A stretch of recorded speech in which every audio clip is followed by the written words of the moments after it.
The US Supreme Court is used to controversy. Its role is to adjudicate the most complex and divisive issues in American society. But ruling in favor of Donald Trump's bid for the presidency has been one of its biggest tests in recent times. And in overturning the Colorado Supreme Court's decision to strike Trump off the presidential ballot in that state, it's answered a specific question about his eligibility. Trump's alleged incitement of a mob that stormed Congress on January the 6th, 2021 to stop the peaceful transfer of power to his successor Joe Biden did not bar him from holding office under the Constitution's 14th Amendment. Clause 3 of that amendment disqualifies people who've engaged in insurrection from holding civil or military office. One of the big surprises of this case was that the Supreme Court justices didn't spend any time deciding if what Donald Trump said on January the 6th, "If you don't fight like hell, you're not going to have a country anymore," amounted to inciting insurrection.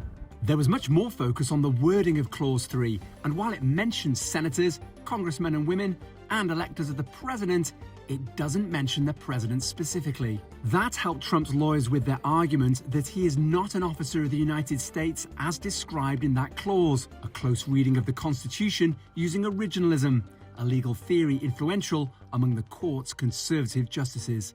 And the court had other concerns. What's a state doing deciding who other citizens get to vote for president? Liberal Justice Elena Kagan found common ground with Conservative Chief Justice John Roberts over the ramifications of a single state deciding who can run for president.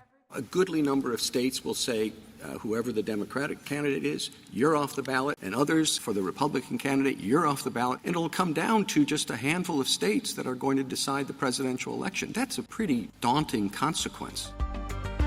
If the Supreme Court has answered the urgent question of a single state disqualifying a presidential candidate under the 14th Amendment, it has another equally urgent one. An imminent ruling on Trump's claim that he is immune from prosecution for allegedly trying to overturn the 2020 election result. Owen Fairclough, CGTN, Washington.